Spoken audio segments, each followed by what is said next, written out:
With rising prices comes one very important signal. Civil unrest is likely. You came here for the truth, so let me unveil that for you.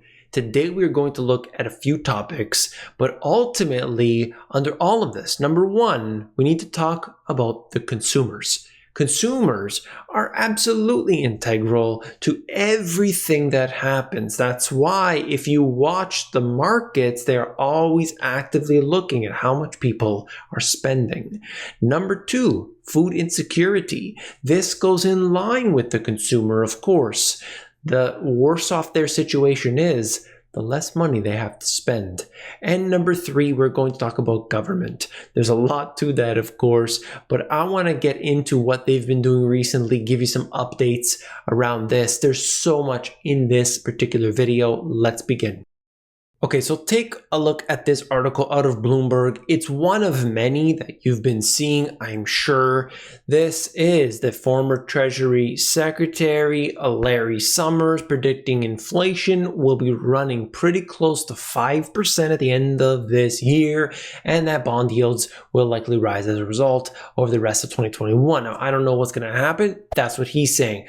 Ray Dalio, I mean, just name after name after name. They're all saying higher inflation is absolutely on the table. All of the big names are saying that, but you have the general consensus, like I told you, with the Bank of America Fund Manager survey that suggests, just like the Federal Reserve has said, you're going to have transitory inflation. Okay, it's here today, it's gone tomorrow. Who knows? We'll see. My guess is that at the end of the year, inflation will, for this year, come out pretty close to 5%. It would surprise me if we had 5% inflation with no effect on inflation expectations. And that's, of course, with any of this data that comes through, it's all about expectations. It's all about what we are going to head into. Is the expectation, for example, 2020, there's going to be this small bump in the road. It's just going to be a temporary occurrence. We're going to get over this. By the time summer's over, it's all going to be good. The market took that as actual real truth and simply said, hey, this is just a bump in the road. Let's put our money back in. The stock market rocketed higher and ignored all the data that came after that. That's just the way it is. They talk about, all the different factors here, why this is the case, why he believes that, but you've heard it all before, the shortages and everything else. U.S. food banks fear rising prices will affect mission to feed the needy. Look, they get a certain budget. Okay, if they're allocated, let's say, $1 million for the year, they can only buy so much. So maybe the government will increase their allocation, but otherwise, they don't have enough food. What are they going to do? If the material they got to buy is too expensive, they have to get less. Maybe they start to cut back on certain types of things that are too expensive. Who knows? But ultimately, you could see how this affects you on so many different levels. Look at this right here, SNAP. This is the, of course, you've got the food stamps right now. Let me zoom out first. You could see right here, this is February 2021, March 2021. Comparing that to March 2020, okay? You go down all the way and you could see this. So I'll zoom in for you if you can see it. I'll pull out the highlighter. This was back a year ago, okay? 37 million people. Now it was at 40, then it went down to 37. Now, as it stands, newest information, this is coming directly from the government's own website, by the way, over 42 million people are on food stamps and they want to add a lot more. So you see right here that people, while, yeah, sure, some could be abusing it and so on. The point is that you have 42 million people that are requiring the government to eat. The taxpayer is effectively feeding 42 million people. Is that something that's sustainable?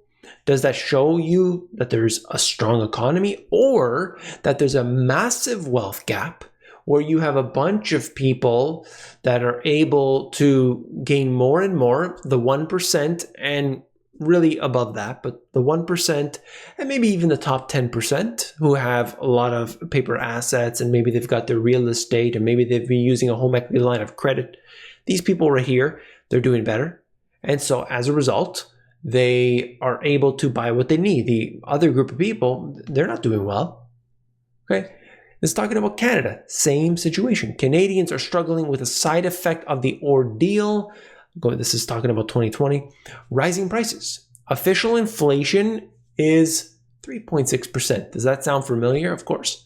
It's something Canadians have known for months. More than 9 out of 10 surveyed say that over the past 6 months, it has become more expensive to buy groceries. 92% of people saw that. 92% of people. I think that's pretty accurate. And there are some people who would say, no, not for me, didn't experience that. I don't know. I think that's unusual. But anyway, fill up their vehicle with gas, 93%. Renovate their home, certainly 96%. Buy a new one, 95%. Buying a car, 72% noted higher prices thanks to the global semiconductor chip shortage. And the used cars, it's not just, you're looking at new cars that you could say, it was more expensive to purchase them. These are cars sitting on the lot that are been there that they need to get rid of these things. And suddenly it's becoming an asset that's appreciating. Never seen anything like that before. Okay, there's more in there. But look, this is electricity. And you could see different places in the United States. The blue line is the US as a whole, but then it breaks it down. Connecticut, Maine, all the way through. You could see New York is over here. Just take it for what you want and understand that the prices people are paying are continuously going higher.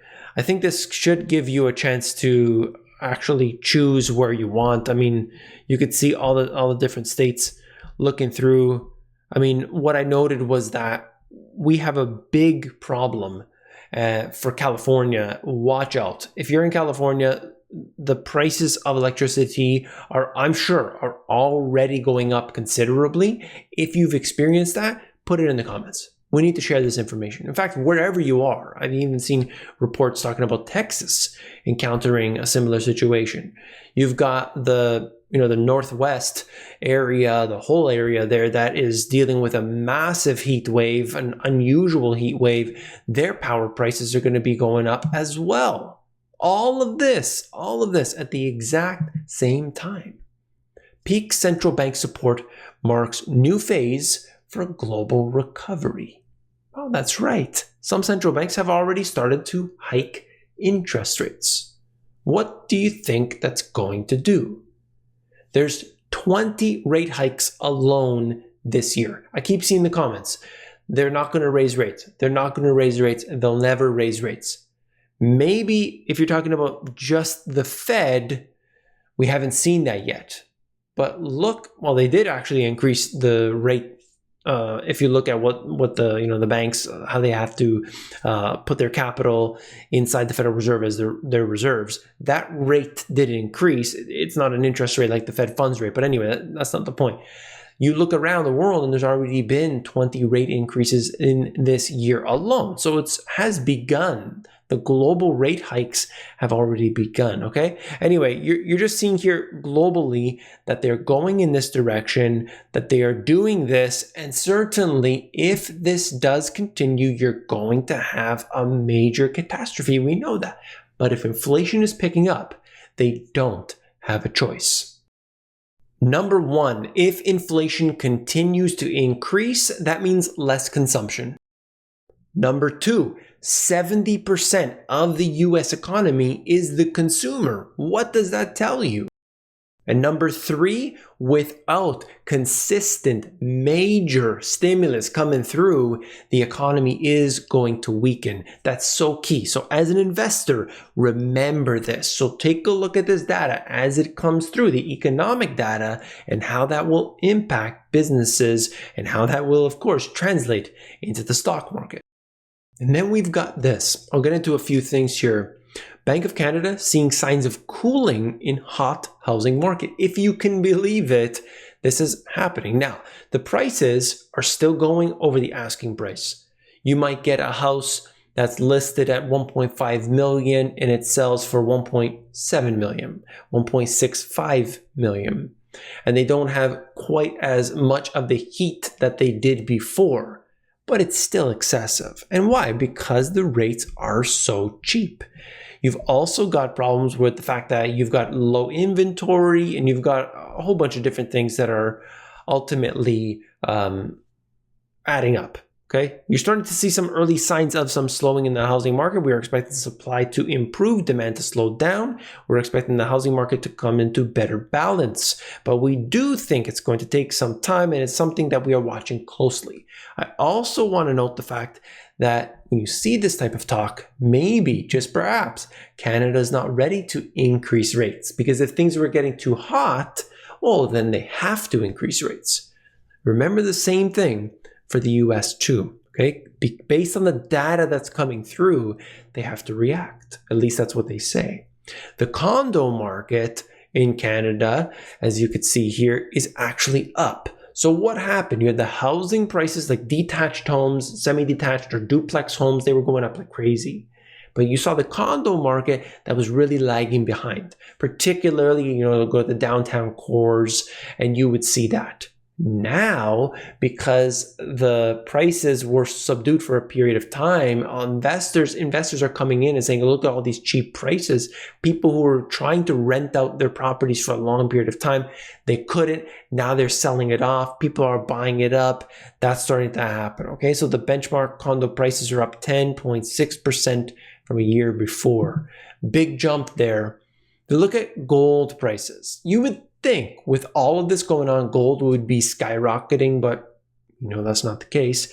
Gold prices may fall as US PCE data stokes Fed rate hike bets. So they're saying because the inflation is so hot, well, that's going to require the Federal Reserve to increase rates, and gold is going to underperform. You could see what has been happening, and this is just something that time and time again, we witness, okay? The price got real hot and heavy around here, 1900. And just seeing it accelerating through that period, it was unbelievable. But then, ever since, let's call that June 11th, it's been very weak. For day after day after day, it was in the red, and you could see it sort of bottomed out around the 18th. And now it's been trading within this range. So right now it's at 1780. By the time you watch this video, it's probably somewhere around there. And we're just looking at this potentially going to change in the near future. We don't know exactly what's going to happen, of course, but it all depends on the Federal Reserve's action. We'll see. 1 in 5 young adults is neither working nor studying in the US. Can you explain, put it in the comments, what these people are doing? Okay, what's happening? We need a strong economy. People need to be working, or they need to be building some sort of skill. What exactly is going on? If you haven't already, you need to join up to the Insiders, because the Insiders is my way of getting to you 5 days a week. I will send you the video of the day. This is my way of getting to you. And you also get the 7 critical tips for financial education. This is really key to get onto as well. Definitely check it out. You could sign up at themoneygps.com for free. Haters everywhere in the stock market after the S&P 500's big first half. Demand for hedging is up and short sellers are resurfacing. Now, you got to really, when you read these articles, take this with a grain of salt, because the amount of people shorting is so, it's not even a fraction, okay? It's non-existent. It can increase, sure, but it's so far off.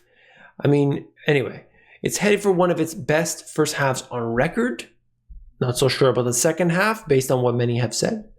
But we're just looking here at a time in which there's so much exuberance. We've never seen anything like this before. That's why there's names like Michael Burry and so on that have come out. But people aren't really interested in that. I think they're looking for the tickers. So, I mean, anyway, that's it. This is sort of a different video. I had a different theme planned and I stumbled through it. But certainly, if you found it informative, hit that thumbs up button. I appreciate it. And if you haven't seen this video already, definitely check it out. You can click here and I'll see you there.